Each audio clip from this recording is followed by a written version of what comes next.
السلام عليكم ورحمة الله وبركاته. إن الحمد لله نحمده ونستعينه ونستغفره ونعوذ بالله من شرور أنفسنا ومن سيئات أعمالنا. من يهده الله فلا مضل له ومن يضلل فلا هادي له. وأشهد أن لا إله إلا الله وحده لا شريك له وأشهد أن محمدًا عبده ورسوله. بلغ الرسالة وأدى الأمانة ونصح الأمة حتى تركها على المحجة البيضاء ليلها كنهارها لا يزيغ عنها إلا هالك. فصلوات الله وسلامه عليه وعلى آله وأصحابه ومن تبعهم بإحسان إلى يوم الدين. أما بعد، فإن أصدق الحديث كتاب الله وخير الهدي هدي محمد صلى الله عليه وسلم وشر الأمور محدثاتها وكل محدثة بدعة وكل بدعة ضلالة وكل ضلالة في النار. بعدكم حميدي الله تبارك وتعالى وكم تكيا رحمة متوم محمد صلى الله عليه وسلم. Kama tulivyoanza kikao hichi kwenye siku ya jana ya mwezi mtukufu Ramadhan, kuhusiana na maudhu inayofungamana na tazkiyatun nafs. Tazkiyatun nafs ni mtu kuitakasa nafsi yake, kwa sababu kwenye kuitakasa nafsi ndiko kufaulu kwa mwanadamu, kama alivyosema Mwenyezi Mungu Subhanahu wa Ta'ala, qad aflaha man tazakka wa dhakara isma rabbih fasalla. Qad aflaha man tazakka, amefaulu yule ambaye atakuwa ni mwenye kuitakasa nafsi yake. Na katika aya nyingine, qad aflaha man zakkaha. Kwenye hili la kutakasa nafsi tukawa ni wenye kufuata zile qawaid, misingi 10 aliyoitaja fadilatu Dr. hafidhahullahu ta'ala Abdul Razzaq kwenye risala yake qayyima, akieleza 10 qawaid, misingi 10 ya kuitakasa nafsi. Tukataja msingi wa kwanza, sehemu ya kwanza. Msingi ya kwanza ni at-tauhid.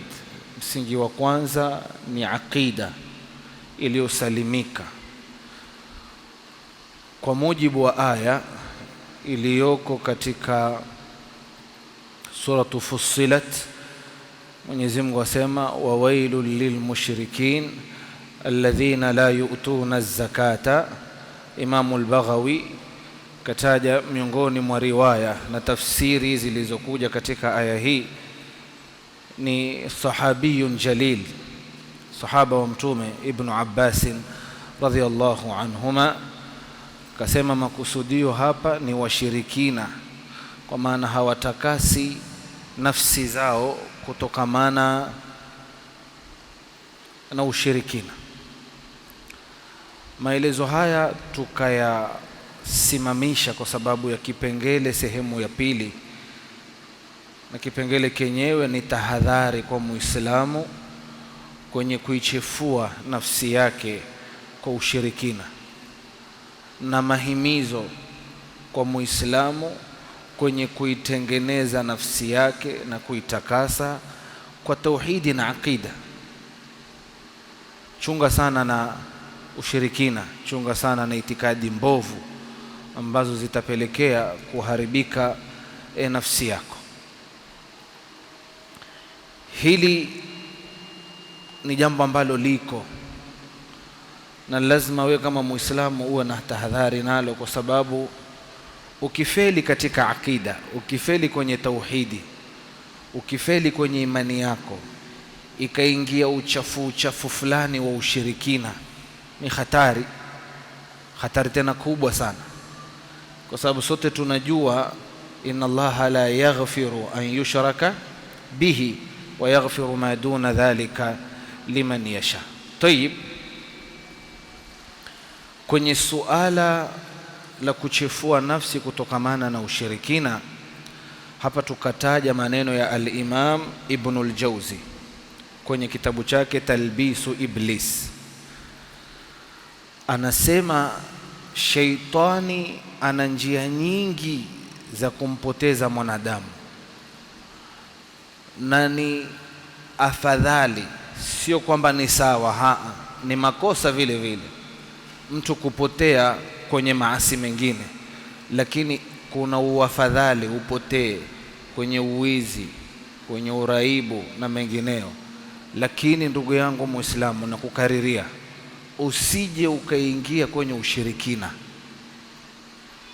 Ukiingia hizo barabara, sio khalas, utakuwa ni mzoefu na ni hatari, utakufa hali ya kuwa bado wewe ni mshirikina. Kisha mbele ya safari huko ni yale aliyoyaeleza Mwenyezi Mungu kuhusiana na washirikina. Ibn al-Jawzi asema Iblis ana njia nyingi kwenye kuwapoteza wanadamu, nayo ni idhharul batili fi surati al-haq, kudhihirisha batil kwa sura ya haki. Yani kila jambo ambalo ni baya, kila jambo ambalo ni ovu, ana desturi Ibilisi huja akalipamba lile jambo ili wewe ulione ni zuri. Maneno haya Ibn al-Jawzi rahimahullahu ta'ala hakuyatoa kwenye akili yake abada, ameyatoa kwenye Qur'ani. Aelezea ya kwamba Mwenyezi Mungu alimwambia Adam alayhi salam, wala taqraba hadhihi shajarata, usikurubie mti. Kila mmoja afahamu, alimwambia Adam usiukurubie mti, wala usile wewe na mkeo, msiguse. Lakini tizama Iblis, Mwenyezi Mungu asema alikuja kwa Adam akamwambia, kama ilivyokuja kwenye sura Taha, hal adulluka ala shajarati al-khuldi wa mulki la yabla. Waonaje Adam, ni kuonyeshe mti wa milele, shajaratul khuldi. Huu mti Mungu amkataza Adam, wala taqraba hadhihi shajara. Sasa Ibilisi ashatiania na waitu ya kwamba nataka Adam aule. Sasa natumia mbinu gani ili ale, na ashaambiwa na Mungu usile? Akaja na njia ya talbis, kaupamba ule mti, kausifia shajaratul khuldi wa mulki la yabla. Aliposifiwa Adam, fa akala minha, akaenda kaula. Sasa kwa msingi huu Ibn al-Jawzi anatutoa masikio taka na anatupa hii njia ambayo ni miongoni mwa njia zake Ibilisi anazozitumia. Kila jambo baya atatia sifa na atalipamba ili wewe ulione ni zuri. Ndio maana ya talbis. Ama kwa lugha ya kimtaani, ili tuelewe, ni ule msemo unaoambiwa huyu ni simba amevaa ngozi ya, ama mwasema ni chui, sio? Huyu ni chui amevaa ngozi ya nane. Waswahili hakuna hapa, amevaa ngozi ya kondoo. Sasa ile ngozi ya kondoo ndio talbis, lakini asili yake yeye nani? Yeye ni chui. Hii ndio maana ya talbis kabisa. Yani huu msemo umeendana na talbis anayokusudia Ibn al-Jawzi. Sasa miongoni mwa talbisi alizozifanya Iblis ni kuhusiana na uganga. Kulika vizuri sana, toka Mungu aumbe mbingu na ardhi, yajulikana kwamba uganga ni uchawi na uchawi ni haramu, au sivyo? Isipokuwa baadhi ya mashehe wamejitoa ufahamu, achi hawajui kwamba sihiri na uchawi na uganga makosa, huambia watu waende kwa waganga wakatoe walichorogwa. Uganga wajulikaniwa, hata mtoto mdogo wa raudha ajua kwamba mganga ni kafiri na mganga ni mtu muovu, yajulikana hiyo. Sasa Ibilisi ataka watu waende kwa waganga. Zamani, sisemi wazee, umri wao ni mkubwa sana, umri wetu tu nyuma hapa kama miaka 10 hivi, 15 ama 20 hivi nyuma,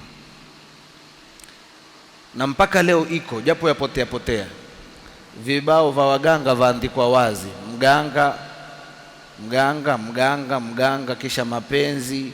Ati mganga hujua mapenzi? Hawa watu hawana akili nzuri.